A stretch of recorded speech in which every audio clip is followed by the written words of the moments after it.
জয়ন্ত মল্ল বৰুৱাৰ হৈ ক্ষমা খুজিছে মুখ্যমন্ত্ৰী ডাক্তৰ হিমন্ত বিশ্ব শৰ্মা।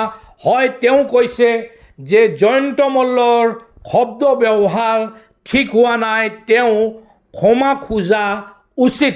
উল্লেখ্য যে জয়ন্ত মল্ল বৰুৱা এগৰাকী সাংবাদিকৰ লগত বেয়া ব্যৱহাৰ কৰিছে, দুৰ্ব্যৱহাৰ কৰিছে, তেখেতক নিম্ন শ্ৰেণীৰ মানুহ বুলি কৈছে।